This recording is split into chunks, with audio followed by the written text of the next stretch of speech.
क्या हो अगर मैं आपको बताऊं कि दुनिया की एक गुफा में पत्थरों को छूने या हल्के से स्ट्राइक करने पर अलग अलग म्यूजिकल नोट्स सुनाई दे सकते हैं। सुनने में ये किसी फैंटेसी मूवी जैसा लगता है, लेकिन अमेरिका की वर्जीनिया में मौजूद लोराई कैवर्न में एक ऐसा अनोखा म्यूजिकल इंस्ट्रूमेंट मौजूद है जिसे देखकर आप यकीन नहीं करेंगे कि इसका संगीत किसी इलेक्ट्रॉनिक स्पीकर से नहीं बल्कि गुफा की प्राकृतिक चट्टानी संरचनाओं से जुड़ा है। इसका नाम है ग्रेट स्टालैक्टाइट ऑर्गन। और आज जानते हैं इसके 10 ऐसे फैक्ट्स जो इस अंडरग्राउंड म्यूजिक को और भी फैसिनेटिंग बना देते हैं।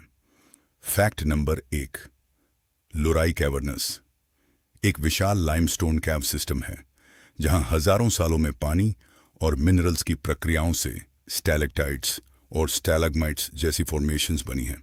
फैक्ट नंबर 2, स्टैलेक्टाइट्स वे फॉर्मेशंस हैं जो केव की छत से नीचे की तरफ बढ़ती हैं, जबकि स्टैलेग्माइट्स जमीन से ऊपर की तरफ बनती हैं। यही फॉर्मेशंस इस पूरी कहानी का सबसे इंटरेस्टिंग हिस्सा हैं। फैक्ट नंबर 3, हर स्टैलेक्टाइट से एक जैसा साउंड नहीं निकलता। उसकी लंबाई, थिकनेस, शेप और मटेरियल की प्रॉपर्टीज उसके वाइब्रेशन और रिजल्टिंग पिच को प्रभावित करती हैं। इसलिए अलग अलग फॉर्मेशंस अलग अलग म्यूजिकल नोट्स प्रोड्यूस कर सकती हैं। फैक्ट 1950 के दशक में वैज्ञानिक और इन्वेंटर लेलैंड डब्ल्यू स्प्रिंकल ने इसी नेचुरल फेनोमेनन को देखकर एक विशाल म्यूजिकल इंस्ट्रूमेंट बनाने का आइडिया विकसित किया। उन्होंने केव की स्टैलेक्टाइट्स को केयरफुली सिलेक्ट और ट्यून करके एक ऑर्गन सिस्टम तैयार किया। फैक्ट नंबर 5, इस इंस्ट्रूमेंट का नाम पड़ा ग्रेट स्टैलेक्टाइट ऑर्गन और इसकी खासियत ये है कि इसके साउंड प्रोड्यूसिंग एलिमेंट्स हजारों स्टैलेक्टाइट्स में से चुनी गई फॉर्मेशन से जुड़े हैं। यानी म्यूजिक के पीछे इस्तेमाल होने वाला मटेरियल खुद केव के अंदर नेचुरली बना था। फैक्ट नंबर 6, लेकिन एक इम्पॉर्टेंट बात, यह ऐसा नहीं है कि आप किसी भी केव में जाकर किसी भी पत्थर को मारेंगे और उससे परफेक्ट म्यूजिक निकलने लगेगा। ग्रेट स्टैलेक्टाइट ऑर्गन एक केयरफुली इंजीनियर्ड सिस्टम है जिसमें सेलेक्टेड फॉर्मेशंस को स्पेसिफिक म्यूजिकल पिचेस के लिए तैयार किया गया है। फैक्ट नंबर 7, इस सिस्टम में इलेक्ट्रिकल कंट्रोल्स और मैकेनिकल कंपोनेंट्स का इस्तेमाल करके सेलेक्टेड स्टैलेक्टाइट्स को एक्टिवेट किया जाता है। जब संबंधित फॉर्मेशन वाइब्रेट करती है तो केव में एक म्यूजिकल टोन सुनाई देती है।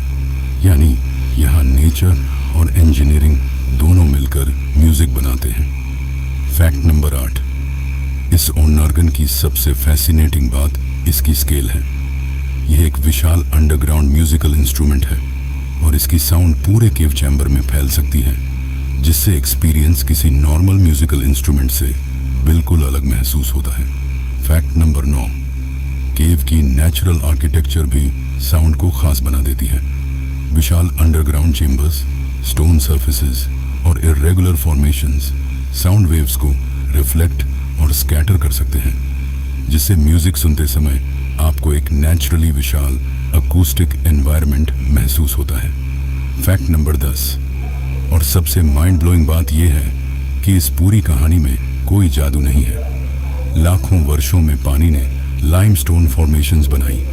उन फॉर्मेशंस में से कुछ की फिजिकल प्रॉपर्टीज ऐसी थीं कि वे अलग अलग फ्रीक्वेंसीज पर वाइब्रेट कर सकती थीं, और इंसानों ने उसी नेचुरल फिनोमेनन को इंजीनियरिंग के जरिए एक म्यूजिकल इंस्ट्रूमेंट में बदल दिया।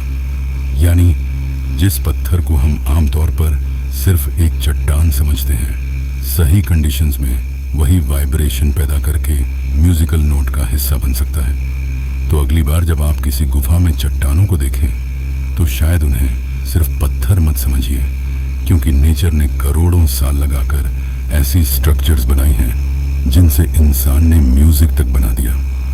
अगर आपको ऐसे रियल मिस्टीरियस और अनबिलीवेबल साइंस फैक्ट्स पसंद हैं तो चैनल को सब्सक्राइब कर लो, क्योंकि दुनिया के नीचे छिपी ऐसी कहानियां अभी खत्म नहीं हुई हैं। शायद अगली गुफा का रहस्य इससे भी ज्यादा अजीब हो।